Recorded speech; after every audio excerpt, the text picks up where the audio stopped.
Hello friends, आप सभी का स्वागत है आपके अपने YouTube चैनल कोरवाड़े क्लासेस पर। तो दोस्तों, इस वीडियो में हम 3D की जितनी भी आकृतियां बनती हैं उन सभी आकृतियों का क्षेत्रफल तथा आयतन निकालने का प्रयास करेंगे।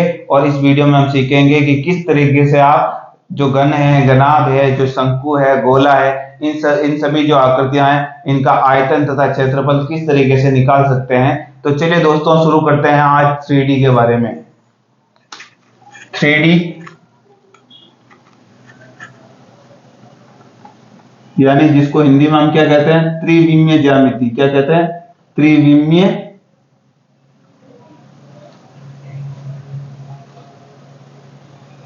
त्रिविमीय ज्यामिति। त्रिविमीय ज्यामिति त्रिविमीय ज्यामिति त्रिविमीय ज्यामिति क्या होती है? जिसमें तीन विमाएं होती है। 3D का मतलब तीन विमाएं होती है। तीन विमाएं कौन कौन सी? एक तो आपकी लंबाई, ठीक है, एक आपकी क्या होगी?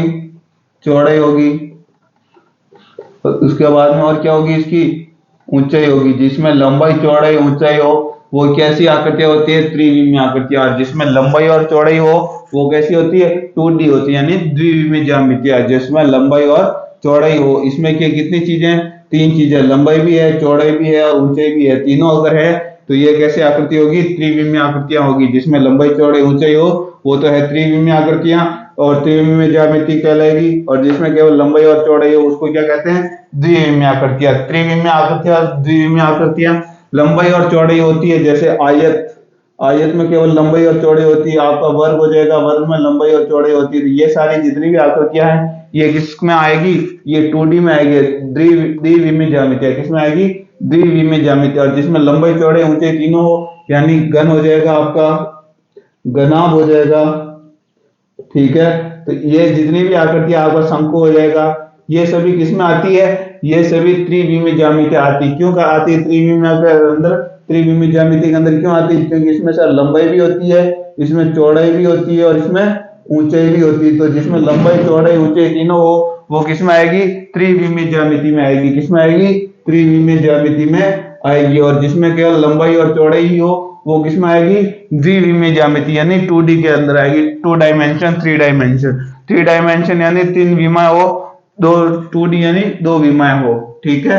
तो चलिए आगे बढ़ते हैं। इसमें सबसे पहला जो टॉपिक ले लेते हैं वो है घनाभ।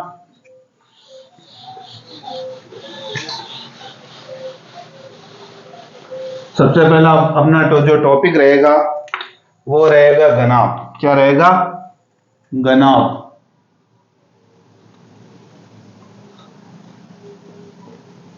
घनाभ घनाभ किस तरीके का होता है? एक कमरे की तरह होता है। जिस तरीके से हमारा कमरा होता है उसी तरीके का क्या होता है? घनाभ होता है, ठीक है। ये आपका क्या हो जाएगा? ये आपका हो जाएगा घनाभ। क्या हो जाएगा? घनाभ हो जाएगा। जिसमें क्या होगी? लंबाई भी होगी, जिसमें क्या होगी? चौड़ाई भी होगी और क्या होगी? ऊंचाई भी होगी। लंबाई यहां से यहां तक की ये क्या कहलाएगी? ये कहलाएगी लंबाई। लंबाई को इंग्लिश में क्या बोलते हैं? लेंथ, ठीक है। उसके बाद में यहां से देखेंगे यहां तक तो ये क्या हो जाएगी? इसकी चौड़ाई हो जाएगी। ये क्या हो जाएगी? चौड़ाई, जिसको हम क्या कहेंगे? ब्रेथ। और उसके बाद में ये जो यहां से लेकर के यहां तक ये इसकी क्या हो जाएगी? ये इसकी कहलाएगी ऊंचाई। क्या कहलाएगी? ऊंचाई कहलाएगी। तो ये हो जाएगी इसकी ऊंचाई। ऊंचाई को हम क्या कहते हैं? हाइट कहते हैं। क्या कहते हैं? हाइट। तो जिसमें लंबाई, चौड़ाई, ऊंचाई तीनों होगी वो कैसे आएगी? 3D डायमेंशन में आएगी। किसमें आएगी? 3D डायमेंशन यानी त्रिविमीय ज्यामिति के अंदर आएगी। तो ये इसमें क्या हो जाएगी? लंबाई भी है, चौड़ाई भी है और ऊंचाई भी है। यहाँ तक समझ में आ गया। उसके बाद में देखिए ये जो कोने हैं, ये जो कोने हैं ये सभी क्या है? इसके कोने हैं। तो इन कोनों को क्या कहा जाता है? इन्हें कहा जाता है शीर्ष। क्या कहा जाता है? शीर्ष कहा जाता है। ये क्या है? शीर्ष है। और ये जो इस तरीके की आपको जो दीवारें दिख रही है, ठीक है, ये जो दीवारें हैं ये दीवारें क्या कहलाती है? किनारे कहलाते हैं। ये क्या कहलाते हैं? किनारे। ये सारे क्या हैं? किनारे हैं। ये सारे क्या है? इसकी किनारे, ठीक है, ये इसकी क्या हो जाएगी, किनारे। और एक चीज और इसमें आती है आपके, वो है फलक। वो क्या होता है, फलक। तो ये जो पूरा इस तरीके का जो भाग होता है, आयताकार भाग होता है, इसको हम क्या कहते हैं, फलक कहते हैं। इसको हम क्या कहते हैं, फलक। ये क्या है आपके, फलक है, ठीक है, ये क्या है, फलक है। तो सबसे पहले आप बताइए इसमें शीर्ष कितने होंगे टोटल आपके कनाब में, आपके किनारे कितने होंगे टोटल इसमें, और इसमें आपके फलक कितने होंगे। गनाब में कितने फलक होंगे, कितने किनारे होंगे और कितने शीर्ष होंगे, ये बताइए। सबसे पहले शीर्ष देखते हैं कितने शीर्ष होंगे। तो सबसे पहले शीर्ष एक, ये दूसरा शीर्ष, ये तीसरा शीर्ष, ये चौथा शीर्ष, ये पांचवा, ये छठा, ये सातवां और ये आठवां। टोटल इसमें शीर्ष कितने हो जाएंगे, 8 शीर्ष हो जाएंगे। कितने शीर्ष हो जाएंगे, 8 शीर्ष हो जाएंगे। उसके बाद में किनारे देखते हैं। किनारे तो देखिए, एक किनार तो ये रही, इसके सामने दूसरी किनार, ये तीसरी किनार, ये चौथी किनार। 4 किनार ऊपर है, चारों किनार नीचे होगी। 1 2 3 4, 4 ऊपर किनार है, 4 नीचे किनार है। कितनी होगी, 4 और 4 8। उसके बाद में देखिए 1 2 3 4, 8 के बाद में और कितने किनारे, 4। 8 और 4 कितने होते हैं, 12। यानी टोटल किनारे कितने हो जाएंगे, 12 किनारे हो जाएंगे। कौन से, 4 तो ऊपर वाले, 4 नीचे वाले और और 2 इधर, 2 इधर और 2 इधर, टोटल 4 इस तरफ के किनारे। टोटल किनारे कितने हो जाएंगे, 12। उसके बाद में फलक देखिए, एक पूरा फलक तो ये हो गया जो आयत के जैसा बन रहा है। 1, इसके सामने वाला 2, ये वाला 3, इसके सामने 4, आगे वाला 5 और आगे वाले का जो पीछे वाला है ये क्या है, 6। यानी फलकों की संख्या टोटल कितनी हो जाएगी, 6। जो आयताकार आकृति बनती है वो क्या होता है, फलक। एक फलक ये हो जाएगा, दूसरा फलक ये वाला हो जाएगा, तीसरा फलक ये वाला हो जाएगा, चौथा फलक ये वाला हो जाएगा, पांचवा फलक ये जो सामने वाला है ये पांचवा फलक, छठा फलक कौन सा हो जाएगा, जो इसके पीछे बन रहा है ये कौन सा हो जाएगा, लास्ट वाला फलक। तो ये इसके फलक होते हैं। तो आपसे कभी भी कोई पूछे शीर्ष कितने होते हैं, किनारे कितने होते हैं, फलक कितने होते हैं, तो ये आपके दिमाग में होना चाहिए। यही गनाब में होते हैं, यही क्या होते हैं, गन में होते हैं। गन और गनाब में दोनों में यही शीर्ष होते हैं, यही किनारे होते हैं, यही क्या होते हैं, फलक होते हैं। तो ठीक है, इसको आप नोट कर दीजिए।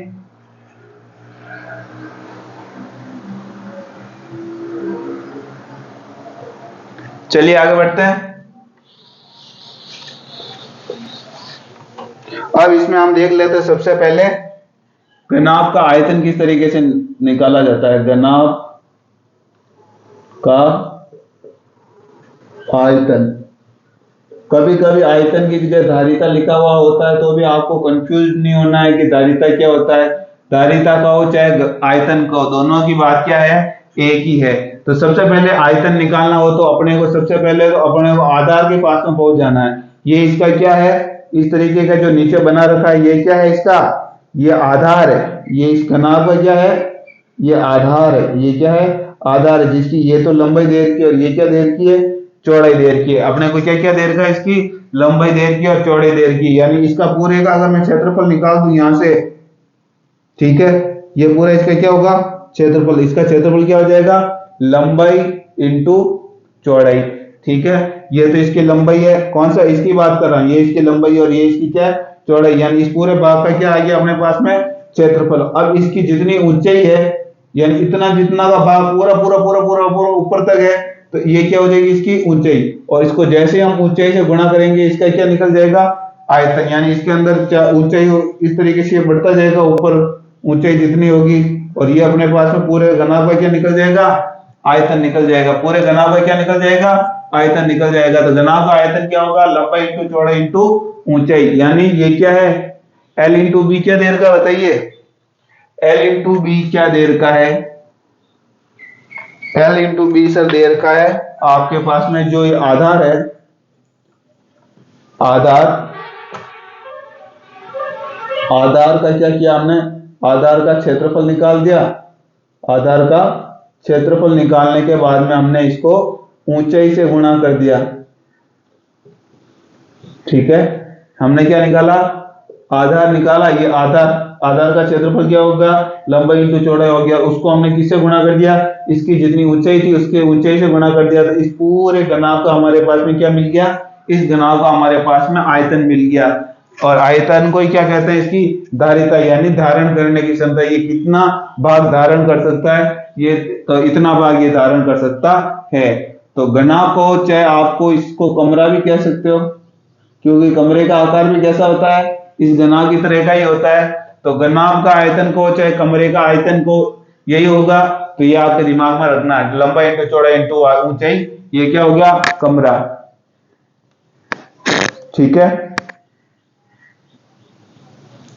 और अपने दिमाग में ऐसी मानसिकता नहीं बना देनी है कि मतलब घनाभ है इसका मतलब कमरा ही है।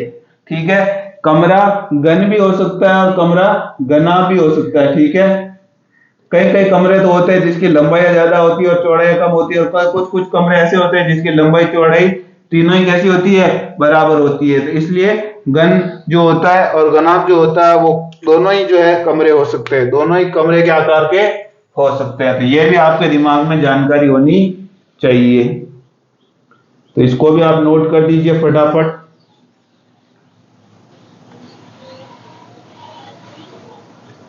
ठीक है, चलिए आगे बढ़ते हैं और निकालते हैं इसका संपूर्ण पृष्ठीय क्षेत्रफल।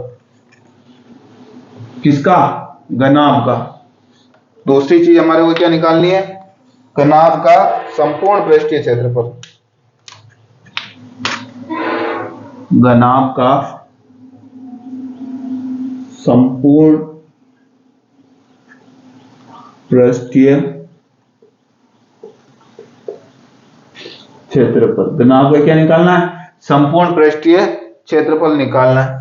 अब आप इसको संपूर्ण पृष्ठीय क्षेत्रफल को चाहे केवल पृष्ठीय क्षेत्रफल को, बात दोनों की इसमें क्या है, एक ही है। इसका संपूर्ण पृष्ठीय क्षेत्रफल और इसका पृष्ठीय क्षेत्रफल क्या होता है, एक ही होता है। इसको संपूर्ण पृष्ठीय क्षेत्रफल को चाहे इसका पृष्ठीय क्षेत्रफल को, बात क्या है, एक ही है। तो सबसे पहले इसका संपूर्ण पृष्ठीय क्षेत्रफल यानी सारे जितने भी ये पृष्ठ है, पृष्ठ का मतलब क्या होता है, फलक। पृष्ठ का मतलब क्या है, फलक। इन सभी फलकों का क्षेत्रफल निकालना है। इसमें टोटल कितना फलक होते हैं, 6 फलक। हमारे को क्या करना है, 6 फलकों के क्या निकालने हैं, क्षेत्रफल निकालने हैं। 6 फलकों के क्या निकालने हैं, क्षेत्रफल निकालने हैं। ठीक है, तो ये आपके दिमाग में होना चाहिए। पृष्ठ का मतलब क्या होता है, फलक होता है। तो एक फलक तो ये हो जाएगा, ये देखो लंबाई इंटू चौड़ाई, लंबाई इंटू चौड़ाई हो जाएगा। और देखो ये है इसके एज इट इज सामने वाले, ये भी है, इसमें भी क्या है, लंबाई इंटू चौड़ाई। तो एक बार लंबाई इंटू चौड़ाई और हो जाएगा, 2 बार लंबाई इंटू चौड़ाई हो जाएगा। ठीक है, उसी प्रकार से देखिए इस वाला भाग, ये वाला भाग देखेंगे तो इसमें क्या आएगा, ये वाले भाग का क्षेत्रफल क्या होगा, एक तो आपके पास में चौड़ाई इंटू ऊंचाई हो जाएगा। तो इस वाले भाग को क्या कहेंगे, चौड़ाई इंटू, सॉरी पहले चौड़ाई लिख लेते हैं। ये हो जाएगी इसकी चौड़ाई और ये हो जाएगी इसकी ऊंचाई। एक तो चौड़ाई इंटू ऊंचाई। इसके सामने का सामने ये वाला भाग है, इसमें भी क्या है, ये देखो ये तो है चौड़ाई और ये क्या है, ऊंचाई। यानी इसका भी क्षेत्रफल क्या हो जाएगा, चौड़ाई इंटू ऊंचाई हो जाएगा। ये वाला भाग, इसके सामने वाला भाग निकाल दिया हमने, ये देखिए दोनों सेम सेम। ये वाला भाग, इसके सामने वाला भाग, ये दोनों निकाल दिए सेम सेम। उसी तरीके से एक भाग और बचता आगे वाला और इसके पीछे वाला। तो आगे वाला भाग कौन सा, देखिए आगे वाला भाग ये वाला है, ये फलक है। इस फलक में क्या, लंबाई इंटू ऊंचाई। तो ये हो जाएगा लंबाई इंटू ऊंचाई। इसके जस्ट पीछे वाला, इसके इसमें भी क्या हो जाएगा, ये तो लंबाई हो जाएगी, ये क्या हो जाएगी, ऊंचाई। तो ये भी कितना हो जाएगा, लंबाई इंटू ऊंचाई हो जाएगा। अब देखो दो दो सब सेम है, दो तो लंबाई इंटू चौड़ाई दे रखा है, दो क्या दे रखा है, चौड़ाई इंटू ऊंचाई दे रखा है, और दो क्या दे रखा है, लंबाई इंटू ऊंचाई दे रखा है। तो देखिए तीनों में क्या कॉमन आ रहा है, 2 कॉमन आ रहा है। तो इसका फॉर्मूला हो जाएगा 2 कोष्टक लंबाई प्लस चौड़ाई, चौड़ाई प्लस ऊंचाई प्लस लंबाई और ऊंचाई का गुणा। तो ये क्या निकल जाएगा, घनाभ का संपूर्ण पृष्ठीय क्षेत्रफल को, चाहे घनाभ का क्या को, पृष्ठीय क्षेत्रफल को, दोनों की बात क्या है इसमें, एक ही है। ठीक है, तो घनाभ का पृष्ठीय क्षेत्रफल पूछा जाए या घनाभ का संपूर्ण पृष्ठीय क्षेत्रफल पूछा जाए, क्या होता है, 2 कोष्टक लंबाई इंटू चौड़ाई प्लस चौड़ाई इंटू ऊंचाई प्लस लंबाई इंटू ऊंचाई। ठीक है, इस तरीके से इसका घनाभ का हम क्या निकाल सकते हैं, संपूर्ण पृष्ठीय क्षेत्रफल निकाल सकते हैं। नोट कर लीजिए इसको।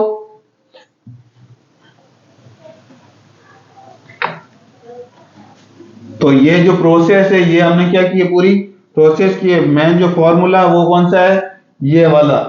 ये क्या है, दो कोष्ठक लंबाई प्लस चौड़ाई, चौड़ाई और ऊंचाई का गुणा और लंबाई और ऊंचाई का गुणा, और दोनों को क्या कर देना, जोड़ के दो से क्या कर देना है, गुणा कर देना है। तो आपके पास में क्या मिल जाएगा, घनाभ का संपूर्ण पृष्ठीय क्षेत्रफल मिल जाएगा। ठीक है, इसको वीडियो को पुश करके आप फटाफट उतार दीजिए। आगे बढ़ते हैं। अब आगे हम देखते हैं,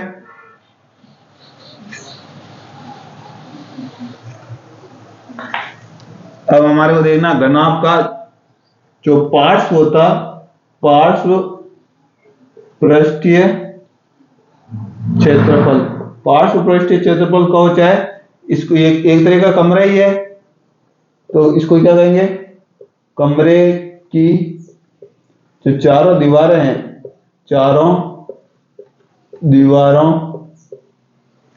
का क्षेत्रफल,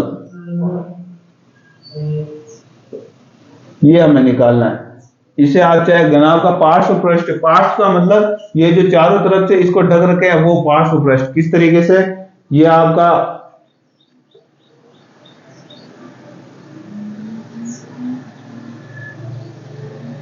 ठीक है, ये आपको क्या दे रखा है, घनाभ दे रखा है। तो इसके जो चारों तरफ की जो ये दीवारें हैं, ये चारों तरफ की जो दीवारें हैं, कौन कौन सी दीवार, एक दीवार तो आपकी ये हो जाएगी, एक दीवार आपकी ये वाली हो जाएगी,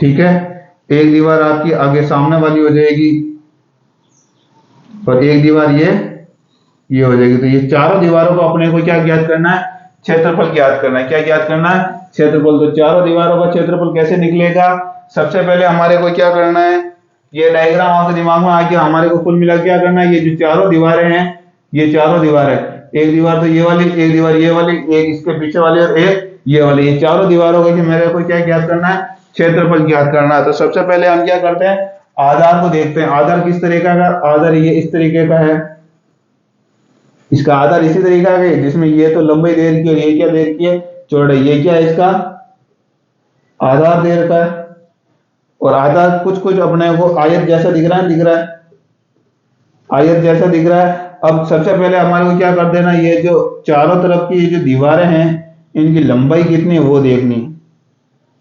ठीक है, हमारे को क्या करना है, इनकी चारों तरफ की जो दीवारें हैं उनकी लंबाई देखनी, अर्थात हमारा क्या करना है, इसका परिमाप ज्ञात करना है। यानी चारों दीवारों की लंबाई का ज्ञात करने का मतलब क्या है, इसका परिमाप ज्ञात करना। तो इसका परिमाप क्या होगा, दो कोष्ठक लंबाई प्लस चौड़ाई हो जाएगा। क्या हो जाएगा, दो, सबसे दो क्यों, क्योंकि दो तो लंबाइयां हैं और दो क्या है, चौड़ाई। तो दो लंबाई को जोड़ोगे, दो चौड़ाई को जोड़ोगे तो टोटल कितना आ जाएगा, दो लंबाई और दो चौड़ाई आ जाएगा। दो लंबाई और दो चौड़ाई, दो कॉमन ले लेंगे तो अंदर क्या बचेगा, लंबाई प्लस चौड़ाई बचेगा। क्या बचेगा अंदर, लंबाई प्लस चौड़ाई बचेगा। यानी यहाँ चारों दीवारों की लंबाई कैसे पता चलेगी, दो कोष्ठक लंबाई प्लस चौड़ाई। ये तो क्या निकल जाएगा, ये चारों दीवारों की लंबाई पता चल जाएगी। अब ये दीवार कितनी ऊंची है, तो उसके लिए हमारे को क्या करना पड़ेगा, इसकी ऊंचाई से इसको क्या कर देना होगा, गुणा कर देना होगा। कितनी ऊंची दीवार है उस हिसाब से इन चारों दीवारों की क्या पता चल जाएगा, आपको क्षेत्रफल पता चल जाएगा। क्या पता चलेगा, इन चारों दीवारों का क्षेत्रफल आपको पता चल जाएगा। सबसे पहले हमारे को क्या किया, हमने ये निकाला। सबसे पहले जो इसका आधार था, सबसे पहले आधार का क्या निकाल दिया हमने, परिमाप निकाल दिया। क्या निकाल दिया, परिमाप। ये हमने क्या निकाल दिया, आधार का परिमाप निकाल दिया। आधार का परिमाप निकालने के बाद जैसे हमने इसको ऊंचाई से गुणा किया, आधार का जो परिमाप निकला था, आधार का जो परिमाप निकला था, ये जो आधार है, ये वाला आधार, इस आधार को सबसे पहले तो ये आधार का परिमाप मतलब चारों दीवारों की जो लंबाई है वो निकाल दी। जैसे ही लंबाई को हमने इसकी ऊंचाई से गुणा कर दिया, ऊंचाई से गुणा किया तो इस चारों दीवारों को हमारे को क्या मिल जाएगा, क्षेत्रफल मिल जाएगा। इन चारों दीवारों का अपने को क्या मिल जाएगा, क्षेत्रफल मिल जाएगा। तो इस तरीके से आप पार्श्व पृष्ठ का क्षेत्रफल निकाल सकते हैं। चलिए आगे बढ़ते हैं। इसको आपने समझ लिया होगा, नोट जिसने नहीं किया वो फटाफट इसको नोट कर दीजिए, वीडियो को पुश करके। आगे बढ़ते हैं। अब हमारे को देखना है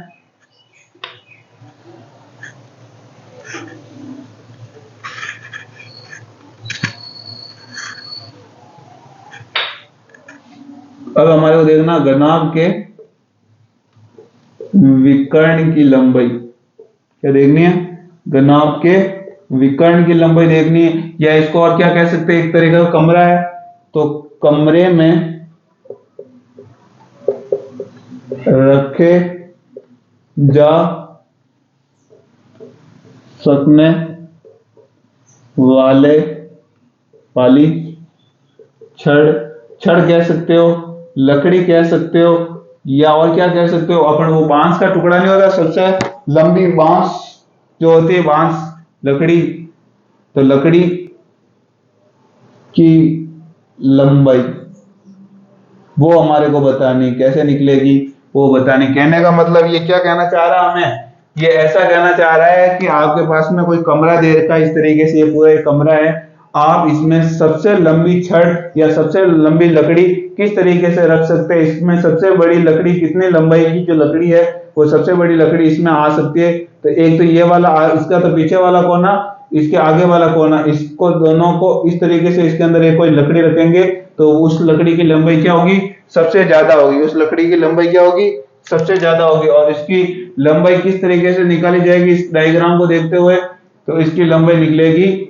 सबसे पहले तो रूट, सबसे पहले इसकी जो लंबाई है उसका लंबाई का स्क्वायर करना है, उसके बाद में इसकी जो चौड़ाई है उस चौड़ाई का स्क्वायर करना है, उसके बाद में इसकी जितनी ऊंचाई दे रखी है उस ऊंचाई का स्क्वायर करना है, तीनों को क्या कर देना है, जोड़ देना। और जैसे जोड़ोगे उसका रूट निकाल दोगे, आपको पास में क्या मिल जाएगी, उस घनाभ के विकर्ण की लंबाई। तो कई बार इस तरीके से पूछा जाएगा घनाभ के विकर्ण की लंबाई बताओ, तो क्या हो जाएगी, root L square plus B square plus H square.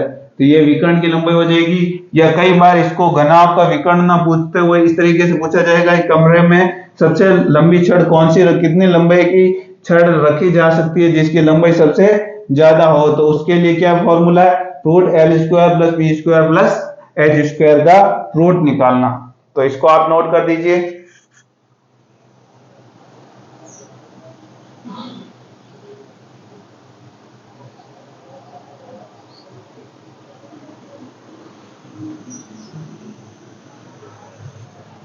चलिए आगे बढ़ते हैं।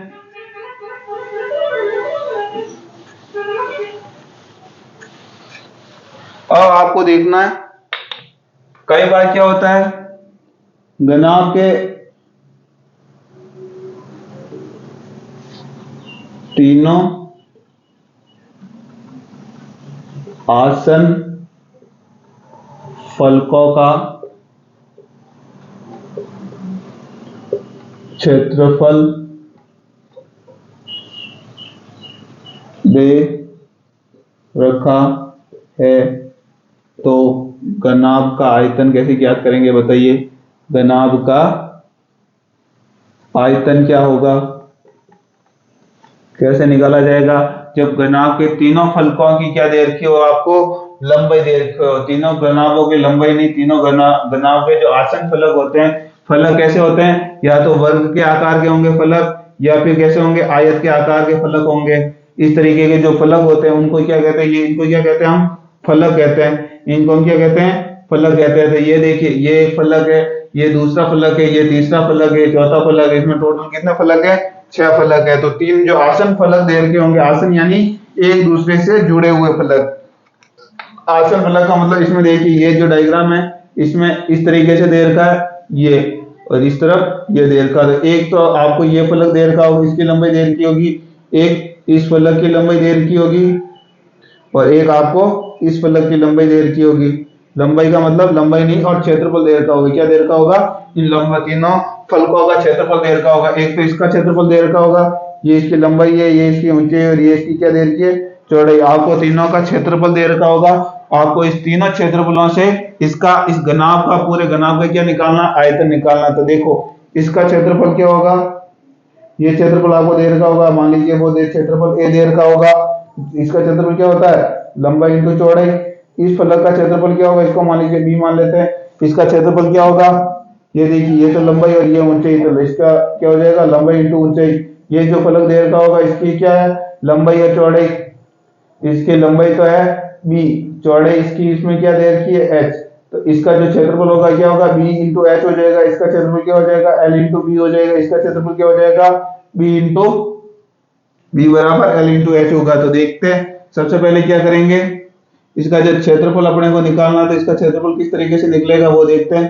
तो सबसे पहले आपको क्या कर देना है, रूट कर देना है। रूट लगाने के बाद में जो तीनों क्षेत्रफल दे रखे होंगे, ये आसन फलकों का क्षेत्रफल क्षेत्रफल दे रखा होगा, एक क्षेत्रफल ए, एक क्षेत्रफल बी दे रखा होगा, एक क्षेत्रफल क्या दे रखा होगा सी दे रखा होगा, तीन क्षेत्रफल दे रखे हैं। अपने को सिंपली क्या करना है, रूट में पहला वाला क्षेत्रफल का गुणा, दूसरे वाला क्षेत्रफल का गुणा, तीसरे क्षेत्रफल का गुणा, तीनों ही क्षेत्रफलों का क्या कर देना, गुणा कर देना। और जैसे गुणा करके आप रूट कर दोगे तो अपने को क्या मिल जाएगा, घनाभ का आयतन मिल जाएगा। कैसे मिलेगा घनाभ का आयतन, ये क्षेत्रफल दे रखा होगा, ये क्षेत्रफल दे रखा होगा, ये क्षेत्रफल दे रखा होगा, तीनों को क्या कर दिया, जैसे गुणा कर दिया तो अपने को क्या मिल गया, घनाभ का आयतन। अब हम चेक करते हैं कि रियल में क्या इस तरीके से घनाभ का क्षेत्रफल हमें घनाभ का आयतन मिल जाएगा क्या, तीनों घनाभों तीन फलकों का क्षेत्रफल दे रखा है, उससे हम क्या आयतन निकाल सकते हैं, तो बिल्कुल निकाल सकते हैं। इसको चेक करने के लिए अपन देखते हैं किस तरीके से इनका क्षेत्रफल आएगा। देखिए एक मान लीजिए ये ए दे रखा है, इसका क्षेत्रफल क्या होगा एल इंटू बी, तो ये कर दिया हमने एल इंटू बी। उसी तरीके से दूसरा फलक बी का वैल्यू क्या है, लंबाई और ऊंचाई का गुणा, और तीसरा फलक आसन फलक है उसका जो क्षेत्रफल दे रखा है सी, सी की वैल्यू कितनी दे रखी है इसमें, बी और एच का गुणा। अब देखिए इसमें आप देखिए लंबाई कितनी है, दो लंबाई, लंबाई इंटू लंबाई, लंबाई का स्क्वायर। उसी तरीके से वापस ये चौड़ाई और ये चौड़ाई यानी चौड़ाई का स्क्वायर। फिर उसके बाद देखिए ये ऊंचाई और ये ऊंचाई, ऊंचाई का स्क्वायर, यानी लंबाई चौड़ाई और ऊंचाई तीनों का क्या कर दिया स्क्वायर। और ऊपर क्या दे रखा है, रूट दे रखा है, तो रूट से स्क्वायर कट जाएगा और यहाँ हमारे को क्या मिलेगा, लंबाई चौड़ाई और ऊंचाई मिल जाएगी। क्या मिल जाएगी, लंबाई चौड़ाई ऊंचाई, और लंबाई इंटू चौड़ाई इंटू ऊंचाई क्या होता है, हमारे घनाभ का आयतन होता है। यही हमारा क्या होता है, घनाभ का आयतन होता है। यही हमारा क्या होता है, घनाभ का आयतन। तो इस तरीके से जो है तीन फलकों का अगर क्षेत्रफल दे रखा, तीनों कैसे हैं आसन फलक, तीनों का सीधा